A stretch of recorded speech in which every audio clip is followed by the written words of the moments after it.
नमस्कार अमरावती. अमरावती विधान परिषद निवडणुकीसाठी उद्या 18 जून रोजी मतदान होणार असून निवडणूक यंत्रणा पूर्णपणे सज्ज झाली आहे. मतदानासाठी आवश्यक साहित्य आज मतदान केंद्राकडे रवाना करण्यात आले.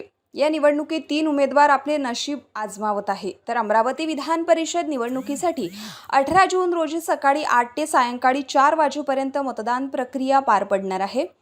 निवडणुकीच्या पार्श्वभूमीवर जिल्हा प्रशासनाने सर्व तयारी पूर्ण केली असून मतदान साहित्य आज अमरावतीच्या जिल्हा नियोजन भवनातून संबंधित केंद्राकडे रवाना करण्यात आले.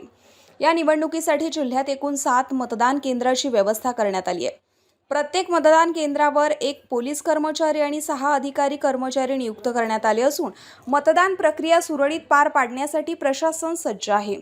यंदाच्या निवडणुकीत महाविकास आघाडीकडून हर्षजित देशमुख, महायुतीकडून प्रवीण पोटे आणि वंचित बहुजन आघाडीकडून निलेश विश्वकर्मा हे 3 उमेदवार निवडणुकीच्या रिंगणामध्ये आहेत. विशेष म्हणजे ही पसंती क्रमानुसार होणारी निवडणूक असून एकूण 451 मतदार आपला मतदानाचा हक्क बजावणार आहे. त्यामुळे निवडणुकीकडे राजकीय वर्तुळाचे लक्ष लागून आहे. मतदानासाठी सर्व यंत्रणा सज्ज असून शांततेत आणि पारदर्शक पद्धतीने मतदान प्रक्रिया पार पडावी यासाठी प्रशासनाकडून आवश्यक उपाययोजना करण्यात आल्या आहे. अमरावती विधान परिषद निवडणुकीत 18 जून रोजी होणाऱ्या मतदानानंतर उमेदवारांचे भवितव्य मतपेटीत बंद होणार असून निकालाकडे सर्वांचं लक्ष लागून आहे.